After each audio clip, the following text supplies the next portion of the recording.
queue of guys waiting for you. People are just scumbags, honestly. Like, that could never happen to me again. One thing that I would say people don't know about me is that I have been so yeah.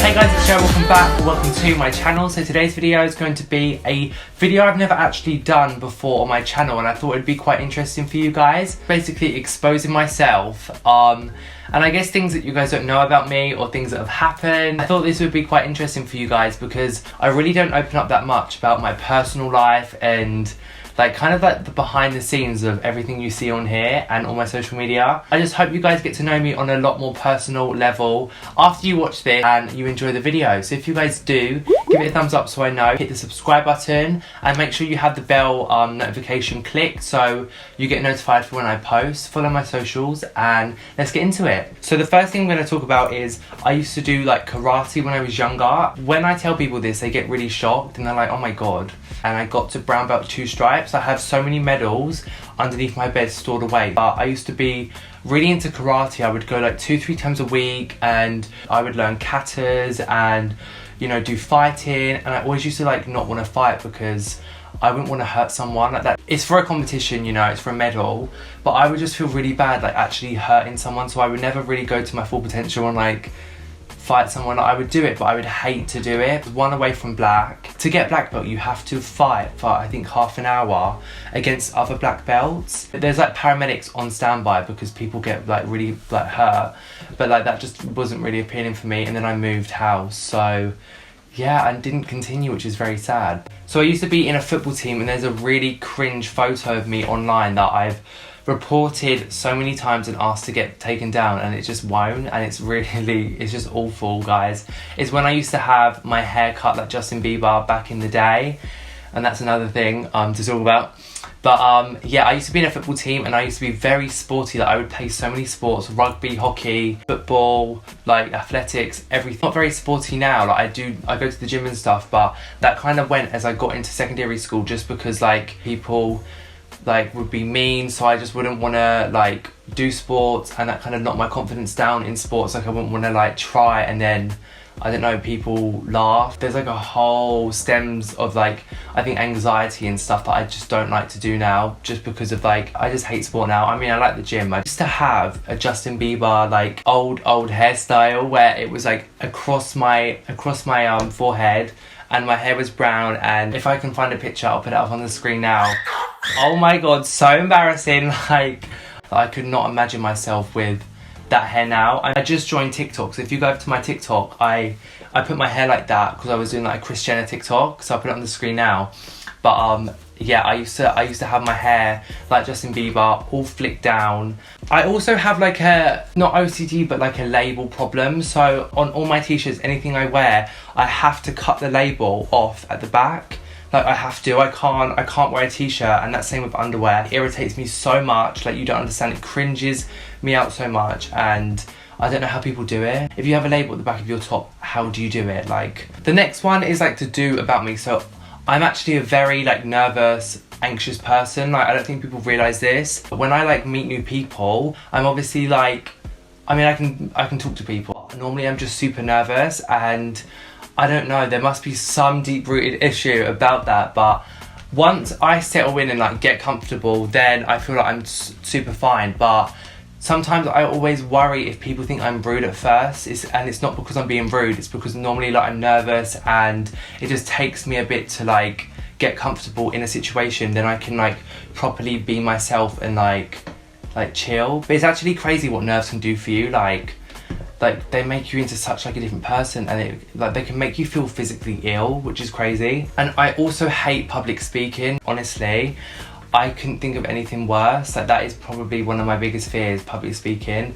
I don't know, there's just something about it. People always expect me to be this confident person, you know, they see me on YouTube, they're like, oh my god, like you can speak on camera, you can speak in front of people, but it's just not the same, like it really isn't. It's weird, like in primary school I would do so many plays and productions and be in lots of different like musicals and stuff, and like be like main characters and like perform in front of all the parents, and I was fine, I would love it, but something must have just triggered me to just hate doing things like in front of people. But like I don't care what people think about me. It's just so weird. It's like I don't care if someone commented on this video, oh my god, you like, I hate this or I hate that. Like, when I do things in public, I don't know, there's just something that like, I have a fear of something and I can't put my finger on it and I need to get it sorted. It's just awful. Because like, there's part of me that like really would love to public speak or to love to talk to crowds and share my experiences and share this and share that or anything, share my expertise in certain fields. Then there's part of me that is like, oh my god, no, I'd rather like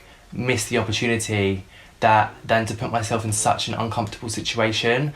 Something I'm working on and I'm trying to work through this. So yeah, that's just something that maybe you guys don't know about me. Also, one of my biggest fears is spiders. Like, that is something that I just can't, there's just something about it that really cringes me, and it's to the point where like I physically just like can't, I don't know, it's so weird, like I can't move. But I went to the precautions one time ages ago. I was on my bed, I had my dressing gown over me, right, and I'm laying on the bed and I see something like just move on me and I'm like, oh my god, like.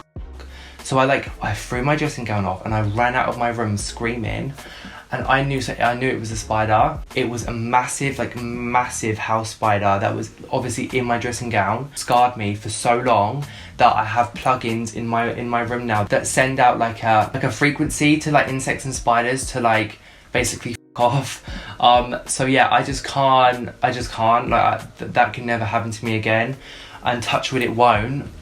Also, when I was younger, I cut my foot open, like my left foot. So I was on my scooter and I would like go out with like my friends, and it was really stupid. I was wearing flip-flops, came off a curb, or oh my god, I really couldn't just thinking of it. Came off a curb and basically the scooter dug into, say if this is my foot, dug into this part of my foot, made a massive cut, and like you could see my ligament through my foot. Like, it was absolutely crazy. I had to go back home, went to the hospital, got stitches, but they basically said that if it went any deeper, I basically could have really affected like my left foot and like walking and like feeling and sensation, like really scary stuff. So I'm very lucky that that didn't happen. Don't wear flip-flops if you ever go on a scooter or a bike. Just don't even put yourself through the risk. And then I also injured myself again when I was in primary school. I remember this so clearly. I was speaking to my mum, looking to my left, and then as I'm like walking, she was like, come in, and I'm walking to like try and run away to be like, oh no, like 5 more minutes,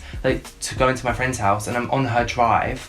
So the van is in front of me. The van's basically where you guys are. I'm looking to my mum, talking to her, and then I run forward. I run into a fucking van, and I think I ran into, you know, the window wiper on the back of the van. I think I must have run into something, and there was something that was pointing out, and I walked into it, and I cut this part right in between my eyebrows. And luckily, it was right in between, dead center. Like, God forbid it was fucking in my eye. It went all white and all weird. Then again, I had to have stitches in between here, but I have a tiny scar in between here where I ran into a van and made a slit in between my eyebrows. I'm very experienced in the whole injury situation, but actually saying that, I've never broken a bone, so that is quite good compared to how clumsy I've been in the past. Then I went into school, and then I had school photos taken with a circle skin colour plaster. The next thing is actually a very interesting thing, and this is in no way mean to like float my own boat or to do anything like that. It's just being really real. And the reason why I say this is just because I get people that, when I speak to people, they're like, oh, you must have like so many guys like in your DMs, or you must have this, or you must have a queue of guys waiting for you. But like, I don't. Crickets. In previous like situations, like people are just scumbags, honestly. Like, one thing that I would say people don't know about me is that I have been cheated on. So yeah, maybe one day I will do a proper story time. I don't know, I just feel like I'm not ready yet to talk about anything, but I find it really hard to find people that have the same morals as me as a person, which is really sad. I really do believe in karma, and that's all I'm gonna say. So yeah. And then the last one is a very interesting thing. I feel like maybe some of you will know this, maybe you won't, but I was technically straight before being gay. I have had like 3 relationships, like 3 exes in primary school and at the start of secondary school. They obviously weren't really proper relationships. And I remember what my first girlfriend I had, after I asked her out, it was kind of just like, you know, in primary school when you're pressured to like do that. I kind of asked her out, and then I I don't know, like for a week I just felt really guilty and really weird. Like I just felt really weird that I had a girlfriend, and I felt really guilty. It just didn't feel right, so I had to end it. After I would ask them out, I would feel this sense of like guilt. It was so weird. And I think that's just like made me realise like, yeah, like you don't like girls. And that's basically how I discovered that I don't like girls. And when I would ask a girl out, I'd feel very guilty, and it obviously just wasn't right. So you could basically say I was maybe straight before. I used to be straight. So yeah, they are some things that maybe you guys didn't know about me. I hope you guys enjoyed this video and liked it, and you got to know me on more of a personal level. If you guys did, give it a thumbs up so I know. It'd mean a lot to me and really help me out. And hit the subscribe button and join the Conza crew. Don't miss any more videos I have coming for you guys. I have some really good videos planned and in the works, so stay tuned. Follow my social media to stay updated with me, obviously between each video, just so you guys can see what I'm getting up to during this period. I hope you guys are staying safe and keeping busy and doing stuff, productive things. If you haven't seen my previous video, which is things to do when you're bored during this period, definitely go and watch it and get some inspiration. And I'll see you guys in my next video. I love every single one of you guys. Bye.